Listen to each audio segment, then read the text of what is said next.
Welcome to this Choose to Challenge panel discussion, where today we are talking all about a company's culture and the concept of new work.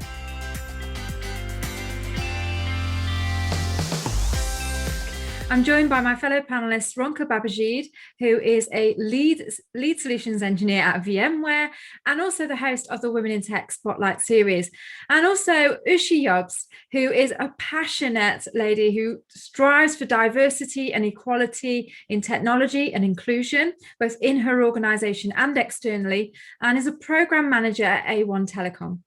Our guest this evening is Pamela Rath, who I'm excited to have here as our specialist all about the new work theory. And she's a transform agent with 10 years working in IT. She's also a mum of 2 boys and an expert in diversity and leadership.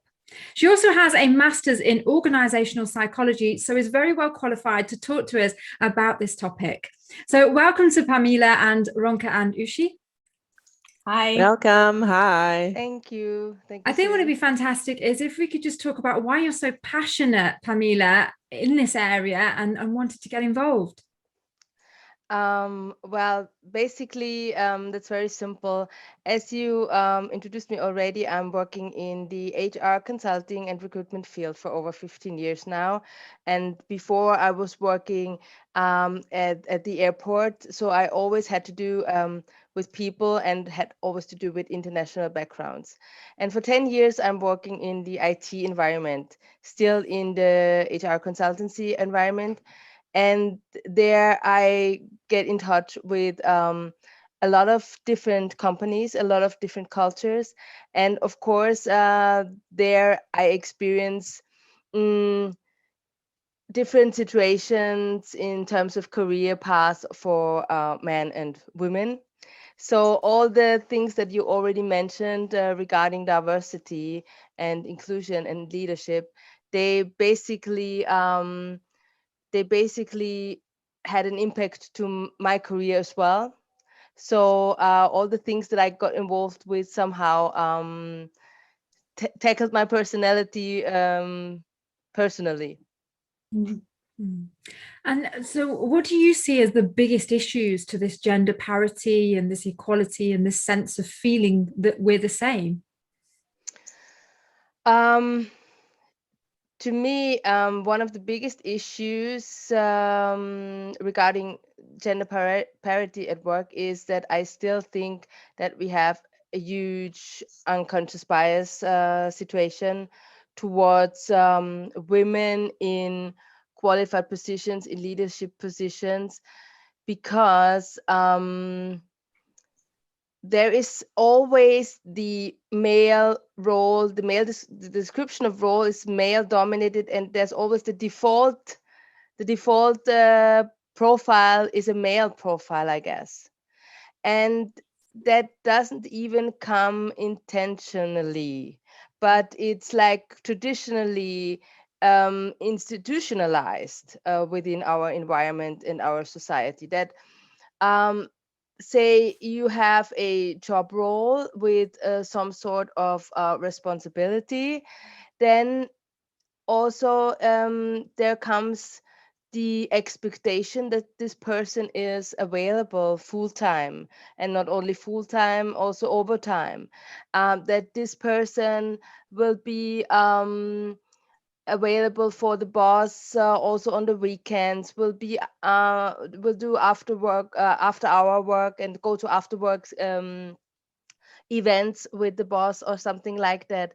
So the default expectation for a responsible leadership position, for instance, is availability, like physical availability. Mm-hmm. And I think that is one of the main problems, that we still have a connotation of physical availability and commitment, and that we really measure commitment and also results and an outcome with physical availability. I guess that's one of the major issues.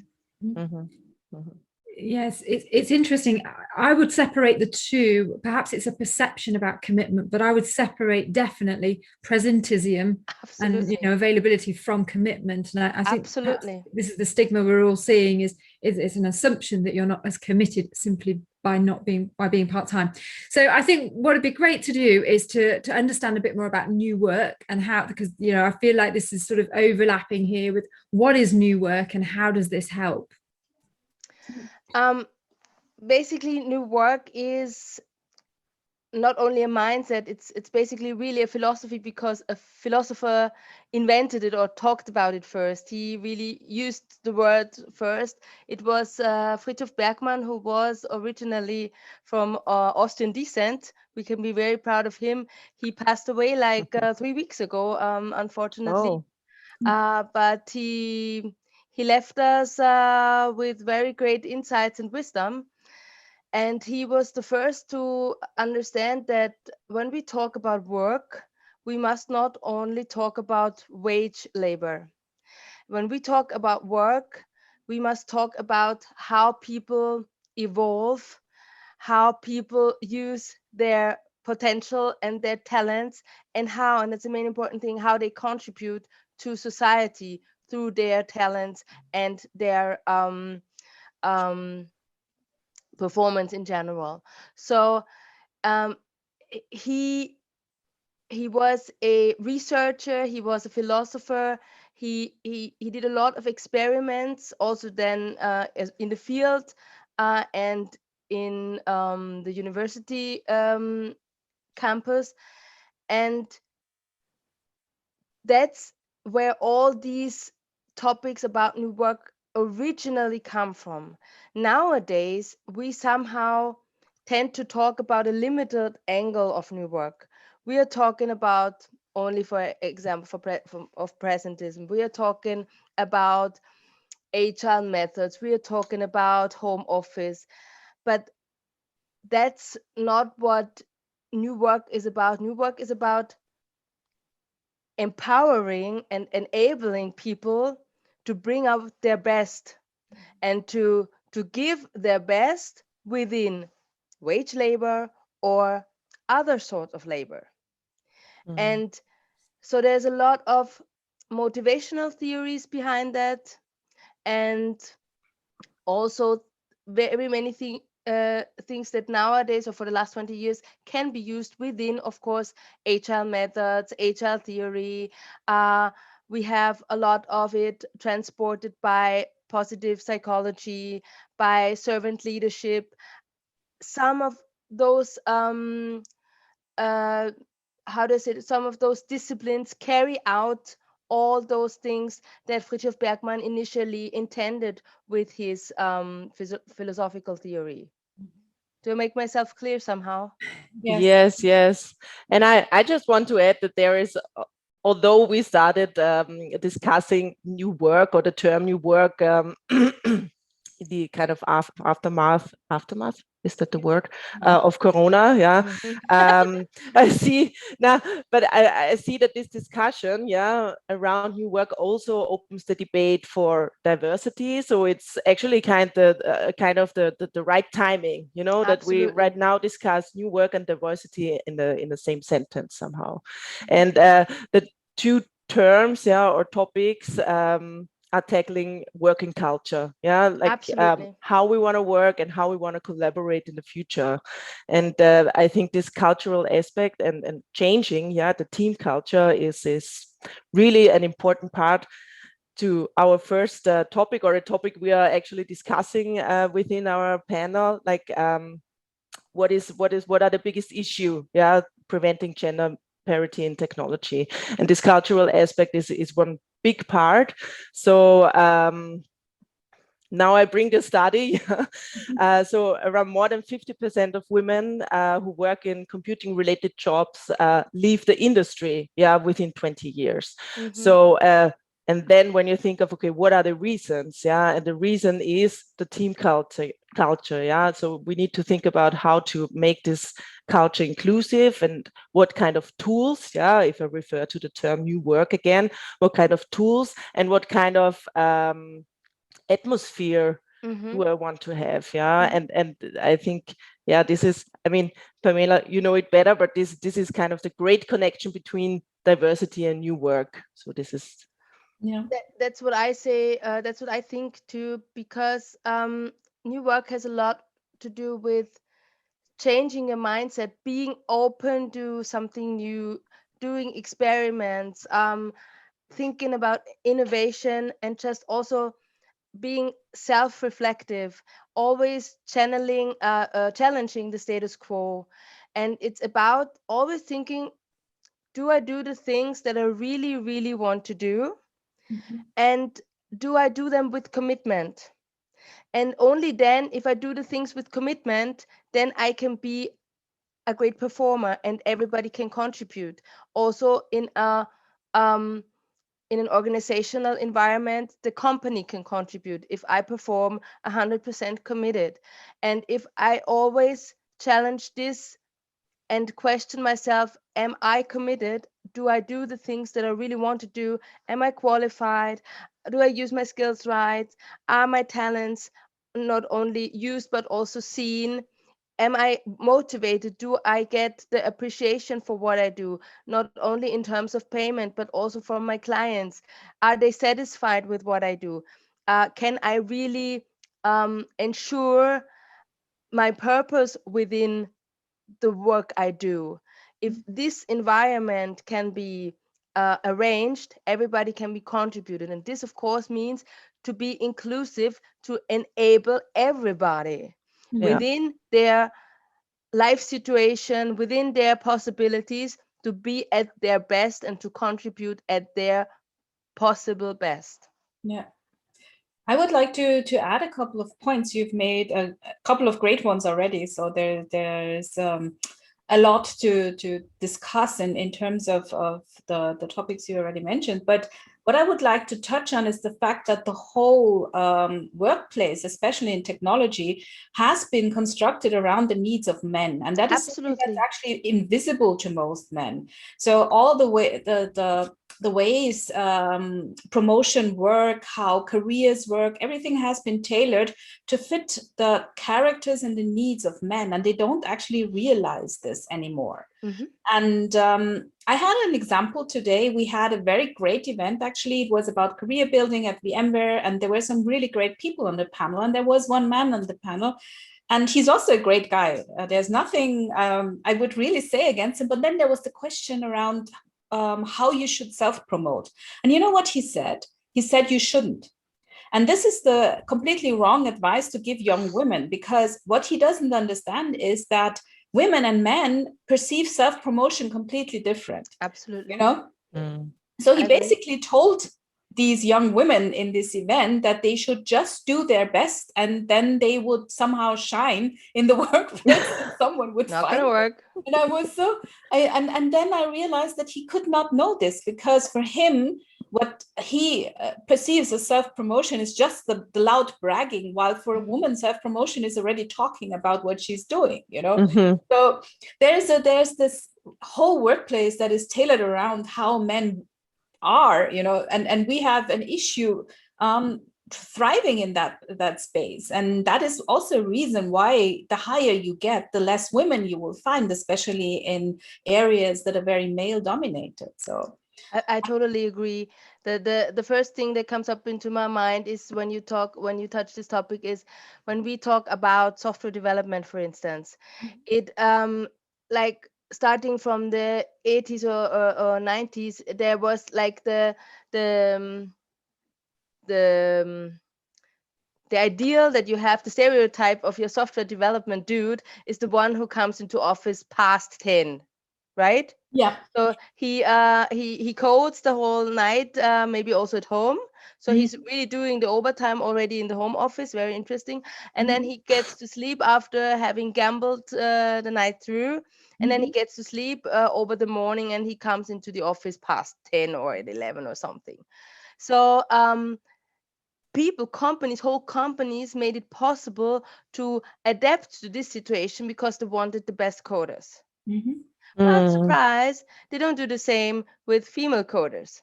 they don't put the work around, or the working situation around female coders, and understand that, well, of course she's not going to be available from 3 in the afternoon to 8 in the afternoon, because then she has family time. But surprise, she can work past 20. Yeah. And she can work during the night if she wants to.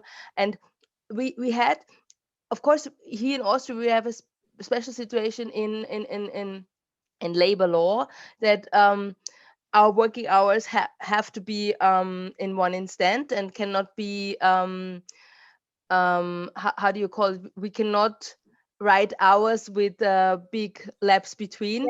Yeah.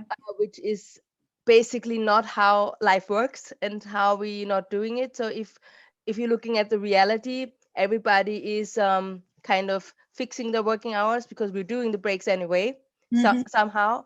And but to understand that we could include a lot more women if we understood that there is some sort of family time in the afternoon, and we just have to arrange that around that. And we have to understand that, yes, of course, she cannot accompany the boss every Friday to a client's meeting at 10 in the evening, but maybe she can do it once in a month, and maybe we can schedule that a little bit in advance. Yeah, this sort of things, they're not difficult, and you don't have to you have to, how do you to say it in English, das Rad neu erfinden. Invent the wheel. Invent the Yeah, wheel. you don't have to invent. It's actually what you also say in English. Okay, so but nobody does it, because the majority of people will not profit from it. The majority of people will find it difficult. Women are so difficult. Don't you agree? Yeah. Terribly. But you brought up a really interesting point there, Pamela, because we had at VMware, we were doing diversity and inclusion, but this has now evolved into diversity, equity, and inclusion, because there's this big topic of equity where everyone should get what they need to thrive. It's not only about having diverse workflows and including people, but actually giving them the tools they need to thrive. So we're trying to work on that. Of course, you know that in reality, then things are more complicated than that, but at least there is an awareness that it's not only about, you know, giving someone a job who is different and letting them talk a little bit at the table. Absolutely. But it's actually about what you said, giving them the option to take time off in the afternoon, to, don't know, pick up the kids, do the homework, and then work a little later, and all these things. So, and because we were talking about new work, you're totally right. New work is not just about wage work, and it's not only about the classic corporate stuff. It's actually about all the different kinds of work that are contributing to our economy, and female labor is totally undervalued still. So that is a big issue. Absolutely. Yeah, I totally agree. And you're addressing some different topics that I want to add something on.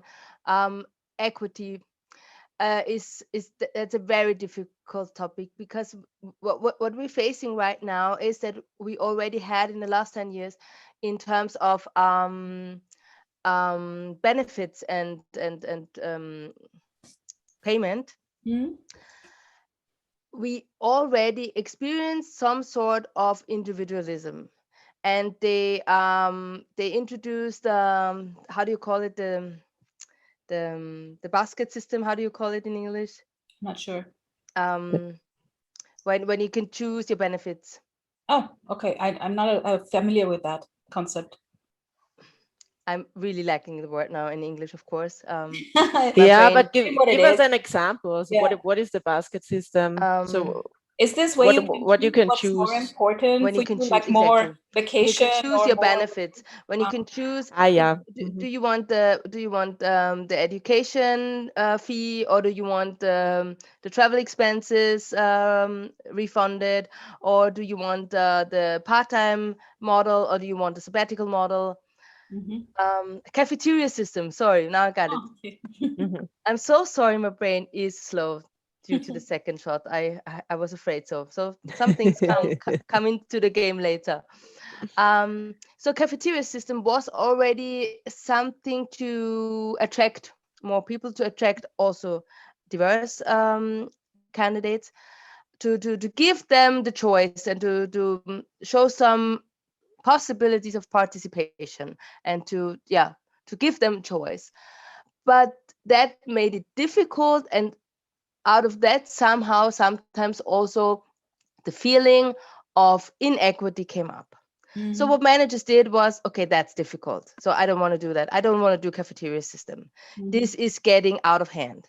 If everybody picks that and picks that and picks that, yes, it is getting difficult, and it is, for most of all, it is difficult for one leader to orchestrate everything. But I guess what we really have to do is we have to talk about the possibilities, how this orchestration can be simplified. We cannot discuss to put the cafeteria system away, or we cannot discuss, oh no, but we love fairness, everybody gets treated the same way. No, that's not how inclusion is going to work. So it's a little bit of a contradiction, but only because it's difficult and because people don't have the right solution and don't have the right tools. So I guess our generation has to make a great deal and a great effort in getting these things possible, making these things available. First, getting the awareness into the heads of the decision makers, that if we're not giving the individual an individual treatment, we will not be an inclusive environment. Of course, we have to look out for some sort of fairness in terms of human fairness, but it is the right way to address different life situations. It is the right way to address different qualifications with different benefits and career paths, for instance. Yeah. Right. It's getting more difficult. Of course. It is more complex. More complex. It's not going to be easier. Of course, it's easier to have a one-size-fits-all.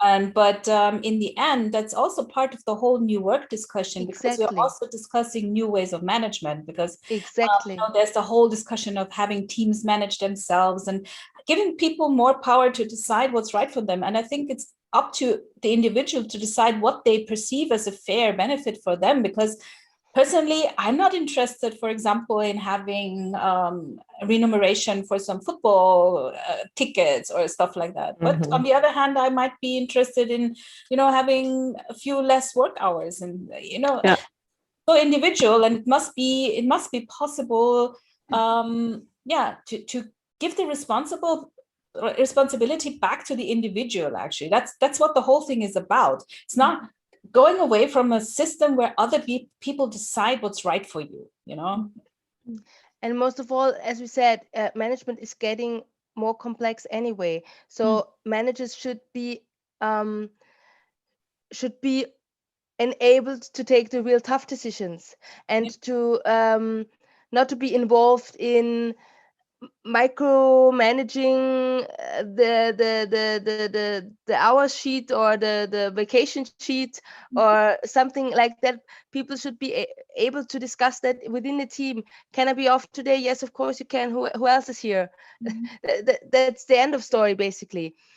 But what we need to learn is to communicate the results that are expected. And that is one of the toughest things, because that's something managers, how do you say, they dislearned that kind of thing? Unlearned. So they prefer to talk in working hours, but nobody knows what's the outcome of these working hours. Nobody knows that. Nobody knows what's the worth of one FTE. And nobody knows that. But they insist on it. So this new work basically saying we're switching from an hours-based system to an output-based system. That's one way it could work. Okay. And And just picking up on that, so I read some statistic that 56% of millennials expected to be self-employed in their lifespan, and I wondered if part of new work was that we were going to shift to more of a self-employed model. You know, we pick and choose the projects we do when we do them, and if that's one of the self-employment will be the choice of people if they cannot find these sort of situations within the employment contract. If companies don't open up themselves to these sort of decisions, to give people the freedom where to work and how to work and what to work on, and to be, and that's the most important thing, and to be successful and to have the possibility to be successful, to achieve something. If companies don't give these possibilities, people will go, and people will then make themselves self-employed. Sure, to have that greater choice. And then I guess there's an element of some managers might be watching this, some, you know, business owners might be thinking, but I've got customer facing roles, for example, where somebody needs to man a phone or a service desk that we've got to manage as part of an IT function. How does that sort of fit in with a new work concept? You know, how would you incorporate that for those employees and those roles? I guess Corona gave us so many answers about that. Like when you have a customer physically facing some sort of role, these kind of roles, they will decrease anyway, because there will be so much more remote work done, or the customer facing task, those tasks will decrease. So the number of people you need for those hours will decrease. Or you can have a turning wheel where those colleagues will be at the shop only once in a week, and the rest they can work from remote, because the use cases for physical interaction will decrease. So I guess this is not something that is complicated, because I guess so many companies already are figuring out how to transform their own business more into the digital world. I guess some of those questions will be answered by themselves. Yeah. In the near future. Coming to that point, I realized that, for example, a lot of companies were doing this during the pandemic now, that some part of the team was on site and the rest was at home, and they just had this wheel that and they changed it around. That's definitely an answer. And yeah, you're right.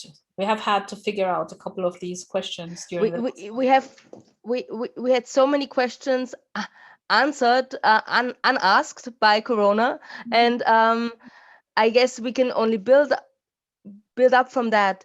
And how diversity fits into this context is always very important for me to tell, is because I am convinced that diverse people are more easy to adapt and are more easy to contribute to the higher obstacles, because they've made their experiences with higher obstacles. People with migration bio, for instance, people with physical, please help me, disabilities. Yeah, exactly. Handicapped anymore. People who have already faced some sort of obstacles or problems in their life, they are trained somehow in resilience. And if you have higher resilience, you are more easy to adapt to new work concepts and to new work methods. You don't need to stick so much to tradition. So new work sounds fantastic. How do you think that can help to drive gender balance and diversity in technology? New work is all about psychological empowerment, and people who have the new work mindset and who are open, they don't want to be around only samesies. So people with open minds, they need to be around different people. So it's something that elaborates itself. People who choose new work as a method, as a mindset, will include people, will make diversity possible. They will recruit differently. They will mentor differently because they understand how they can contribute from diverse teams. So once one understood or one profited from a diverse team, he will never change this method again. I'm convinced of that. So I guess when people understand that new work is also about freedom and about trust and about empowerment, to increase also performance. Let's be honest, what do we want? We want more commitment and more and better performance from people who are motivated and convinced and they're doing their work on purpose. Everybody wins. Mm-hmm. Because then you have to do less management, you have to do less training. When people are motivated to train themselves, for instance, because they're so interested and they're so eager on the things, they want to prove themselves, they want to help the team. When people are motivated, some things happen on their own. And once a manager understood that, he will always empower new work environment, I guess. Mm. And if an employer is watching this and thinking, or somebody wants to take this concept to their company, what would you say are the first few steps that they can take to try and change that company culture? First thing, I guess the most easiest thing is starting to recruit diverse teams. Mm-hmm. Once to take the experiment to recruit the odd one out and give it a try and see how it goes. And if you are satisfied with that, and it also other teams can see what is the profit out of this and how does the team thrive out of this decision, there will be followers. Just take a chance on one good recruitment that has been different from the last one. Mm-hmm. I guess that's a mini step that can start a wave. So in terms of a completely, bespoke contract with a flexible offering and a much more autonomous way of working by setting the example and sort of starting with that. I guess that could be one way to start it. And you can also start with your mentor programs, for instance. If you start mixing your teams together, when you mix the seniors to the newly recruits, then you start diversity on another level within the team that you already have. Or you really start with one team which is not software development, which is more probably accounting, and you start to give them a chance to try some agile methods within their team, just as an experiment. I guess it's mostly about experiments. Just let's try something. Have you tried that already? Have you read about that? Where, in which environment, in which team can we try something that doesn't cost anything, where the risk is very low, that something unwanted could happen, and then just put it in some sort of research paper. You put it as a research, and you just let's try something. We read that another company did this and that, and also interaction with other companies is also one thing that you could do, which is very good, just to learn from others, to open yourself up and learn from others, and see how did that go with, I don't know, VMware goes to, I don't know, Microsoft, and they discuss things or something else like that. Things like that happen, but not only big corporates should do that, also small companies should do that, or like the same team should do that. Accounting from, I don't know, Siemens should go to accounting from Austrian Airlines or something like that, where you're not within the same industry. You should not always learn from the same industry. You should also learn from somebody doing something completely different. Yeah.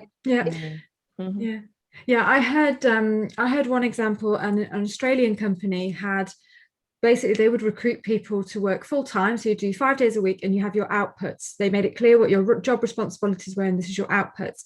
And if people performed really well in a 3-month or 6-month probation period, they said you can reduce to a 4-day week if you want. We don't mind. So long as you know your outputs and you can do them, we'll pay you the same, but you can do it in as many days as you like, basically. Perfect. And I thought, wow, there's so many people, I think we've talked about this many times on this episode, people who are still doing the grind, but reduced contract, but you've reduced pay and all the rest of it. So perhaps that's one example of picking someone that's managed to make it. But you know what, this company had done the homework already. They know what the output is from a full-time equivalent. Absolutely. I don't know many people who know that. I guess that's your first challenge. I'm just trying to think, you've made some great suggestions about being very experimental, but I can imagine some resistance from some managers. I don't want to risk my business. I don't want to risk these people not working and all the rest of it. So it's a trust element, I suppose, to have to do that, like you say, low risk experiment in an area that you're comfortable with the outputs and it's going to happen because that's a given. So thank you very much for joining us for the Choose to Challenge panel discussion, where we talked all about company culture. And thank you to my fellow panelists, Ronke Babajide and Ursula Jobst, and also to our guest panelist today, which was Pamela Rath. Thank you very much, ladies, for a fantastic discussion. We'll see you again next time. Bye. It was a pleasure. Thank you. Thank you. Bye. Bye.